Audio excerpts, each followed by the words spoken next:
Hello guys, welcome back to the channel. As you saw from the title, we are tackling a very crucial decision that many first-time car buyers face, which is choosing between a hybrid and a non-hybrid car.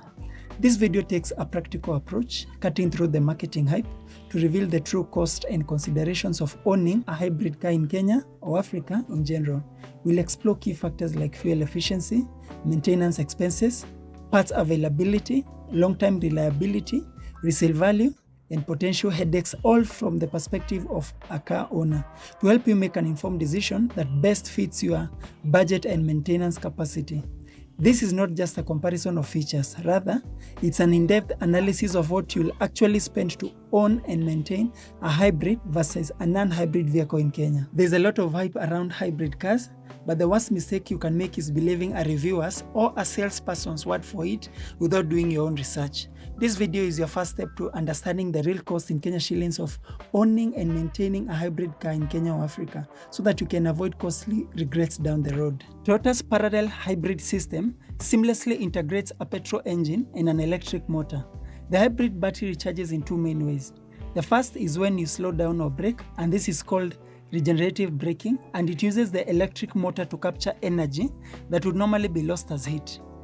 The petrol engine also helps to charge the battery when needed. This stored energy in the battery then powers the electric motor, which provides extra power and assists the petrol engine, resulting in significant fuel savings. This is especially beneficial during acceleration and low-speed driving, where the petrol engine is less efficient. To quickly identify a Toyota hybrid, look for the blue Toyota logo on the front and back. Hybrids with smart keys have a green start button, while non-hybrids usually have a black start button. Let's use the Toyota Sienta 2018 as our example. Because it's available in both hybrid and non-hybrid versions, it provides a perfect comparison. And importantly, in Kenya, the purchase prices for Sienta hybrid and non-hybrid, same model and year, are often very similar, making long-term maintenance cost a key deciding factor. Let's begin with fuel efficiency, a major selling point for hybrid vehicles. As we all know, fuel prices in Kenya are constantly rising, recently exceeding the Kenya shillings 200 per litre mark. This makes fuel economy a primary concern for car owners.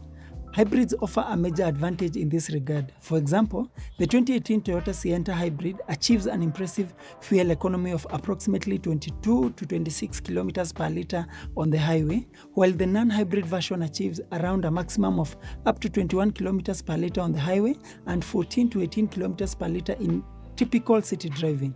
As you can see, the hybrid clearly wins in fuel consumption, particularly in stop-and-go city traffic. This translates into huge fuel cost savings over the vehicle's lifespan. To give you a practical example, an unhybrid Sienta or a Toyota Fielder would use 7,500 shillings in fuel for a trip from Mombasa to Nairobi. But in contrast, a hybrid version of the same model would use between Kenya shillings 3,800 and 4,500 for the same journey under similar conditions. However, the greatest advantage of hybrids is seen in city driving, particularly in heavy traffic situations. While a non-hybrid Sienta might require Kenya shillings 7,000 to refill the tank every 2 weeks, depending on the distance driven in city driving, a hybrid version could last up to roughly 4 weeks under similar conditions and driving distances. For a first-time car buyer who is not a car expert, you're probably looking for more than just good fuel economy. You want a car that's reliable, easy to maintain with simple servicing procedures, and readily available mechanics who understand the car, easy access to affordable spare parts so that repairs don't take forever or cost a fortune, a dependable car with high endurance, not a source of stress and worry. This is crucial consideration when comparing hybrids and non-hybrids, as the complexity of hybrid technology can influence these factors. The biggest drawback of hybrid cars, and arguably their weakest point, is the battery replacement cost. These batteries degrade over time and will eventually require replacement. A new hybrid battery can range from Kenya shillings 450,000 for smaller cars to Kenya shillings 800,000 or more for larger SUVs like the RAV4. In Kenya, where we primarily import second-hand Japanese vehicles with mileages often between 50,000 miles and 130, even 150,000 miles, it's exceptionally difficult to accurately assess the battery's health before purchase.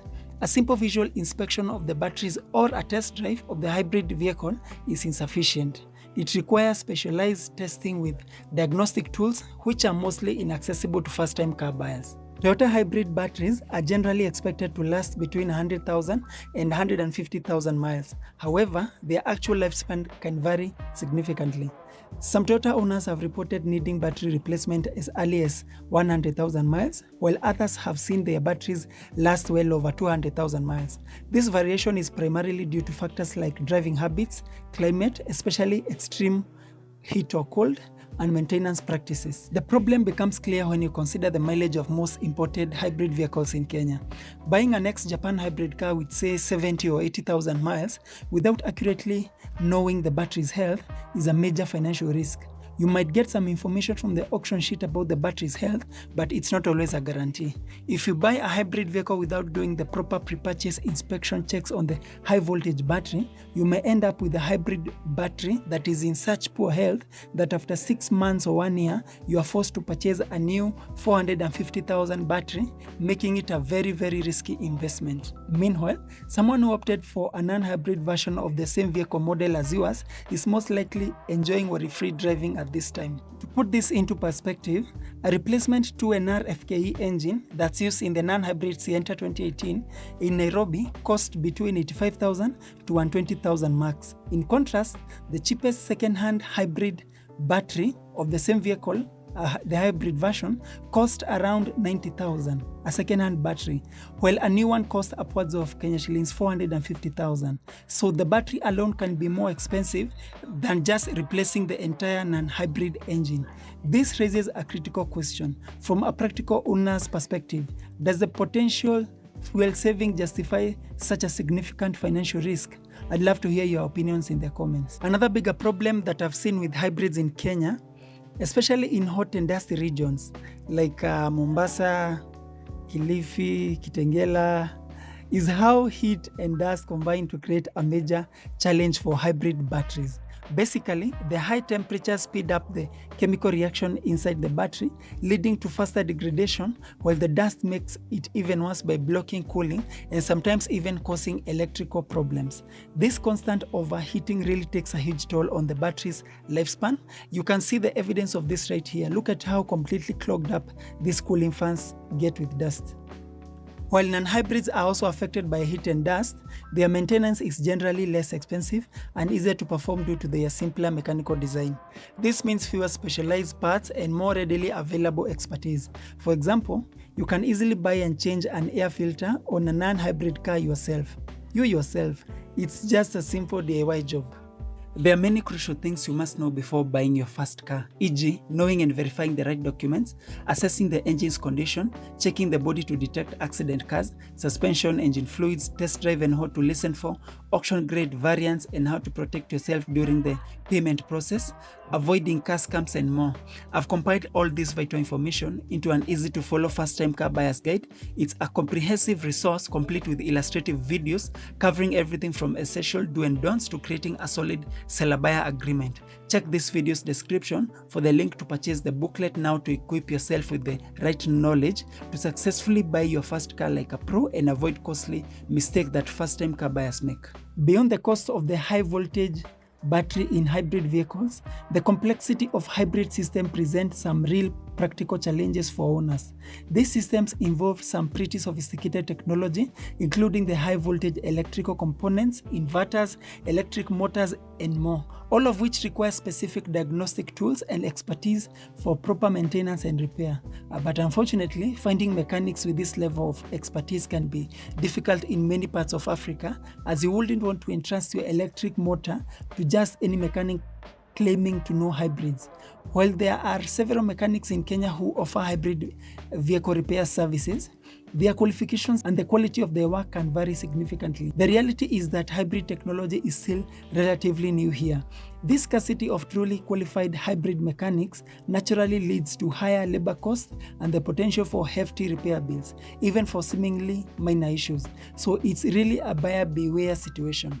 It's important to acknowledge that Toyota's hybrid system are generally very reliable. Arguably, they are the best in the market.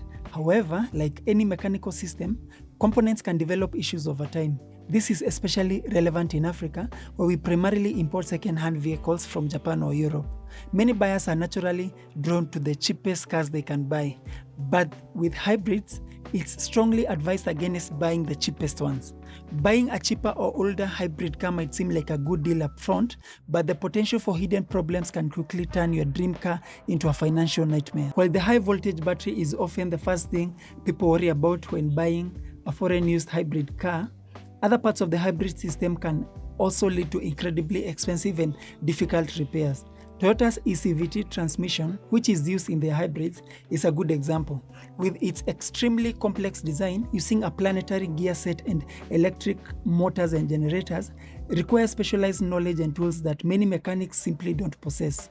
It is deeply and intricately integrated with the entire hybrid system, meaning an eCVT malfunction could originate from several sources like the electric motor, hybrid battery, or other components. This interconnectedness makes accurate diagnosis a nightmare, potentially leading to misdiagnosis and increased repair costs. And if a major component within the eCVT fails, replacement parts can be so costly, sometimes even making a full transmission replacement more economical than the repair cost. But with Toyota liability, such failures are rare.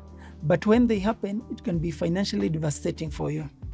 And guys, if you're finding this content to be useful so far, consider giving us a like and a subscription. Therefore, if you must buy a hybrid vehicle, especially a foreign used hybrid, only buy the latest and most expensive, lowest mileage hybrid you can afford, and after purchase, do maintenance on it religiously.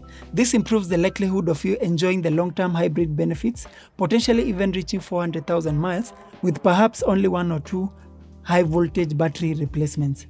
The cheapest hybrid cars are often the most neglected and problematic, so investing wisely upfront can save you significant headaches and humongous repair bills down the road. When you do your research, you slowly see that the biggest difference between hybrids and non-hybrids for the owner is the cost of parts. For example, when hybrid brake actuators fail, a component integral to the regenerative braking system, they can cost you from Kenya shillings 80,000 to 120,000 or more, compared to just 5,500 and 25,000 for a non-hybrid vehicle.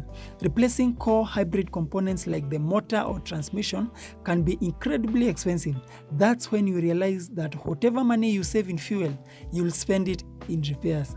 Whatever money you save in fuel, keep it, because you'll need it for repairs. This then raises a crucial question. Can the petrol engine in a hybrid Toyota run on its own if the electric engine fails and you can't immediately find a reputable service center?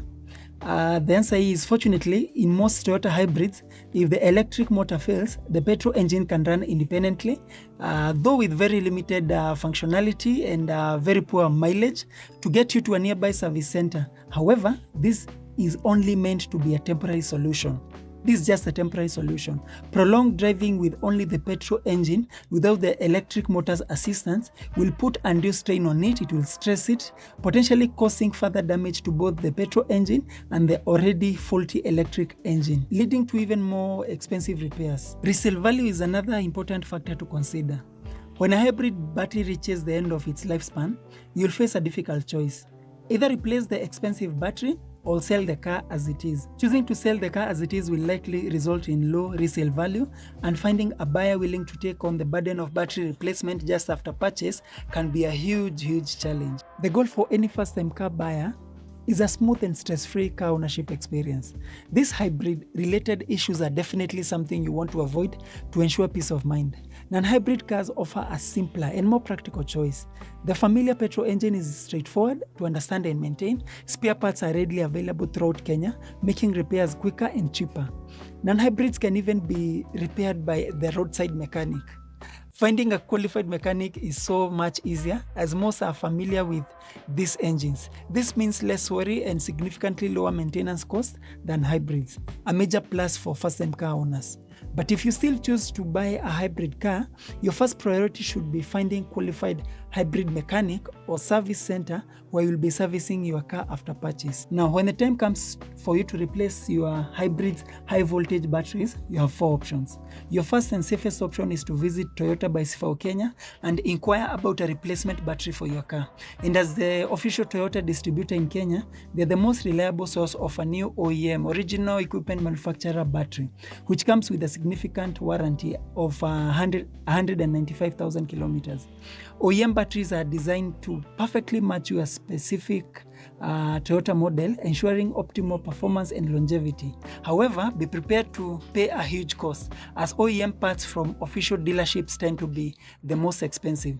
New batteries are upwards of Kenya shillings 400,000, 400, 450, 500, without factoring in the labor cost. And the second option available to hybrid car owners who want to replace their batteries is importing a battery. Importing a hybrid battery directly from China or Japan might seem like a cost-saving option, but it presents numerous challenges and risks. You can't physically travel to China or Japan to go inspect the battery before purchase to verify if it's new or second-hand or reconditioned or even functional at all. So you'll be buying the battery blindly, trusting an overseas seller's word. On top of that, you'll have to incur significant costs, which include cost of shipping the battery, the import duties, VAT, handling and clearing fees at the port, and transport of the battery to Nairobi. Additionally, there's the risk of the battery being rejected at the port of Mombasa for not meeting Kenyan import standards, which could lead to delays, storage fees, or even confiscation of the battery. Overall, importing a battery is a complex, costly, time-consuming, and risky process. The third and fourth options, which are buying a second-hand battery locally or rebuilding your hybrid battery, are generally not recommended due to the many risks involved, and here's why. Second-hand batteries may have been heavily used, making it difficult to predict their remaining lifespan before purchase. They may have hidden signs of degradation, such as reduced capacity, slower charging, diminished power output, negatively impacting the vehicle's efficiency and overall performance. Safety concerns include potential hidden defects or internal damage, which can lead to overheating, short circuits, or even fires. Additionally, used batteries typically lack warranty coverage, leaving you responsible for any cost if the battery fails soon after purchase, which is very risky because the amount of money we are talking about here are huge sums.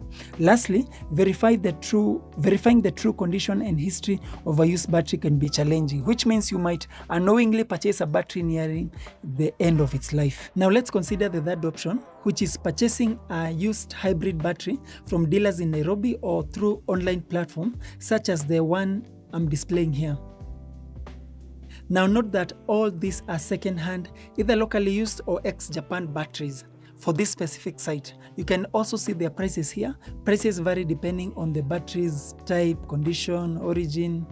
The fourth and last option, which is the cheapest among the four options, is hybrid battery rebuilding, which is the process of repairing a hybrid vehicle's battery pack by replacing individual faulty or weakened cells. This is a more complex procedure that demands specialized knowledge, tools, and experience. Therefore, it's absolutely essential to entrust this work only to qualified technicians, as improper handling can lead to hazardous outcomes, including fires, explosion, electric motor damage, and other serious malfunctions. But among the four options, this is the cheapest option.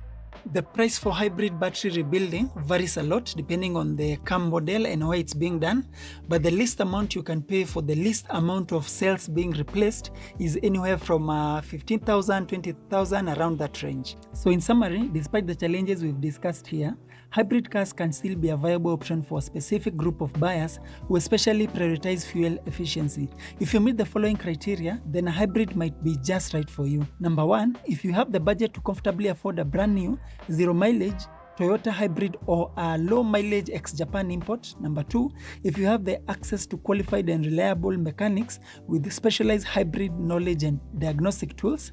And number three, you have a good understanding of the complexities of hybrid systems and the potential maintenance requirements, then the hybrid car is the best option for you. Go for it. But if you're like most of us who are working under a budget and are not car experts, we just want a reliable, stress-free car that can be quickly fixed by normal mechanics at normal prices, then avoid hybrids by all means. The cost of maintenance by far outweighs any fuel efficiency gains of hybrid cars. So are hybrids a good choice for a first-time car buyer? Do they really save money in the long run? Ultimately, only you can answer that question. Weigh the potential fuel-saving gains against the potential maintenance cost and decide what's best for your needs and budget. I sincerely hope this video has helped you to navigate the complexities of choosing between a hybrid and a non-hybrid car. Remember to do your due diligence. Purchase our super detailed first-time car buying guide and watch the videos in it. Be well informed so that you can know exactly what you're buying and how you'll maintain it. Remember, an uninformed car buyer is the seller's best customer.